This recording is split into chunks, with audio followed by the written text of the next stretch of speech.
Salut les belovers et les belovers! Je suis content de vous retrouver pour cette nouvelle saison d'apiculture. Aujourd'hui, on fait une petite visite pour l'hivernage pour voir si tout se passe bien dans les trois ruches. C'est parti!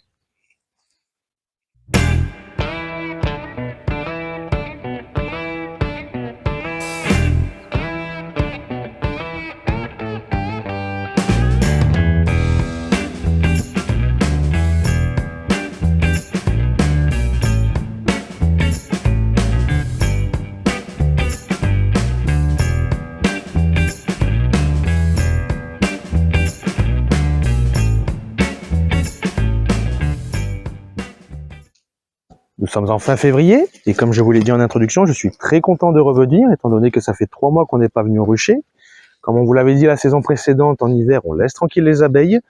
Ce qu'elles font, c'est qu'elles se mettent en grappe pour justement se réchauffer et ouvrir la ruche ne ferait que refroidir et être contre-productif. Ça fait donc 3 mois que j'attends de revenir avec impatience étant donné que on a toujours cette incertitude en apiculture de savoir si les ruches vont bien passer l'hiver, si elles auront assez de provisions, s'il n'y a pas de parasites qui vont éliminer la ruche. Mais en juger par l'activité que je vois sur les 3 ruches, j'ai l'impression que tout se passe très bien pour le moment. Lorsque je suis arrivé au rucher, 2 choses m'ont sauté aux yeux. La première, c'est qu'il n'y a plus de frelons stationnaires devant les ruches, donc les abeilles sont tranquilles en ce début de saison et n'ont pas de prédateurs pour les gêner. La deuxième, c'est une présence assez forte de faux-bourdons, donc d'abeilles mâles, et je ne sais pas si c'est normal étant donné que c'est ma première début de saison en apiculture, et on va voir ça tout de suite. Une autre chose à constater aussi, c'est qu'il y a quand même pas mal d'abeilles mortes devant les ruches. Ça c'est normal, c'est les pertes hivernales. On a beaucoup d'abeilles qui meurent pendant l'hiver et du coup, elles ne s'embêtent pas à les amener très loin, elles les déposent devant la ruche pour ne pas avoir à trop travailler et rester à l'intérieur pour réchauffer la colonie. Alors, qu'est-ce qu'on vient faire en apiculture en début de saison, comme ça sur une visite? La première chose, ça va être de s'assurer des réserves à l'intérieur de la colonie. Elles ont beaucoup consommé pendant l'hiver et on va s'assurer qu'elles en aient assez pour arriver jusqu'au printemps prochain. Au cas contraire, on va leur rajouter un petit peu de candy pour leur apporter de la nourriture. Ensuite, si les conditions le permettent, on va regarder un peu plus en détail à l'intérieur de la ruche. Aujourd'hui, il fait 21 degrés, on est sur une très belle journée. Dans les semaines à venir, ça va redescendre au niveau de la température. On va donc regarder si les abeilles sont toujours en grappe, auquel cas on va les laisser tranquilles, on ne les stressera pas plus que ça.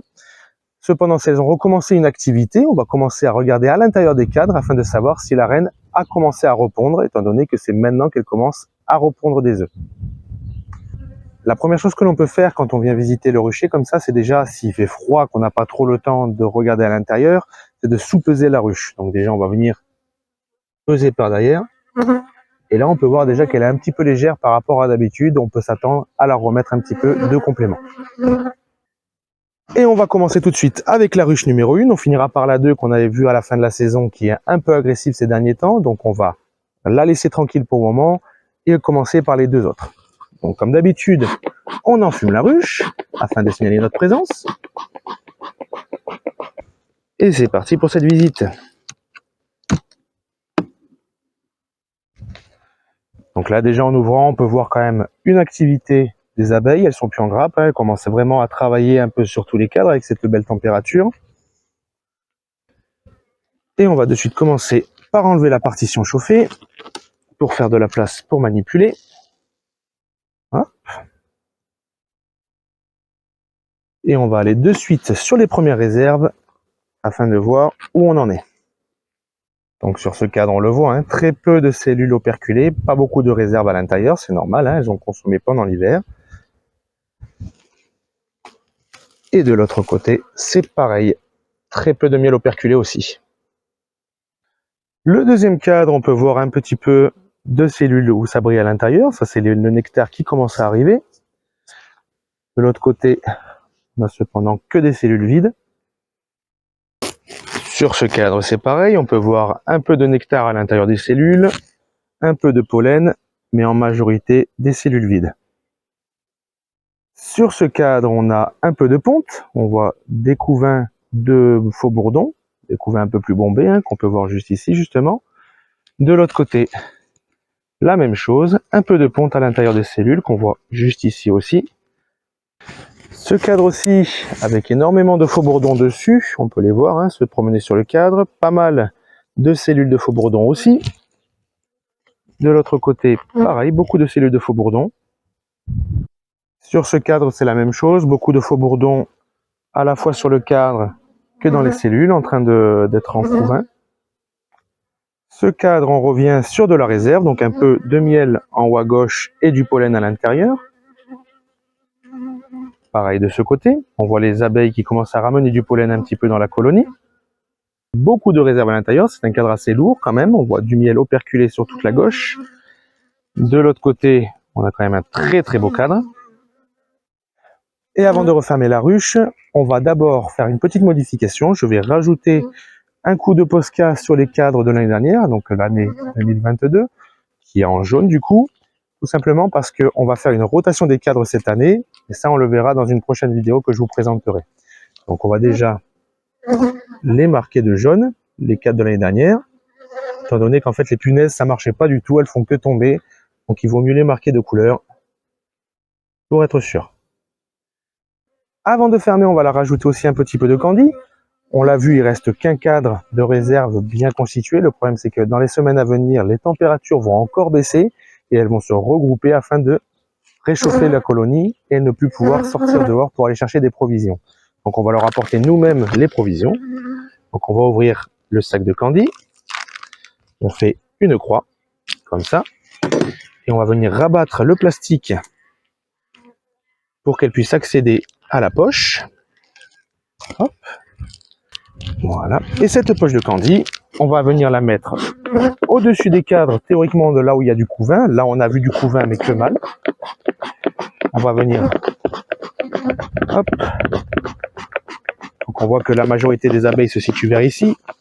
On va donc poser la poche par-dessus.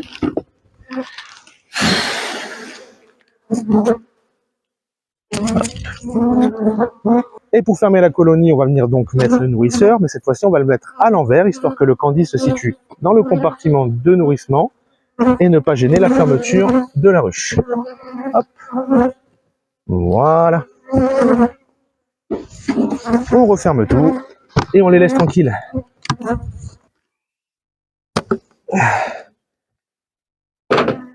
Et pareil, ici, on peut voir une activité qui reprend à l'intérieur de la colonie. On va pouvoir visiter très rapidement sans trop les gêner. Alors là, je vais regarder très rapidement et je vous montrerai pas forcément les cadres à la caméra, étant donné que les ruches sont serrées et que je peux pas mettre justement les soutiens de cadre. Et là, on peut voir du miel quand même pas mal en bonne quantité des deux côtés. Et une très bonne nouvelle, c'est la présence de la reine qu'on voit ici. Donc déjà, contrairement à la une, on peut la voir de suite. Et on va regarder si elle a pondu à l'intérieur des cellules. Et effectivement, on voit plein d'œufs, plein de larves. Et de l'autre côté, pareil, pas mal de larves, quelques œufs. Donc une reprise de la ponte de la part de la reine et la cruchette qui se porte très très très bien.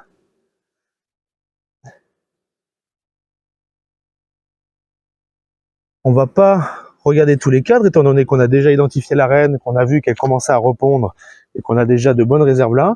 On va regarder le dernier cadre de rive juste pour voir si les réserves sont aussi remplies de ce côté et auquel cas on n'aura même pas besoin de les nourrir.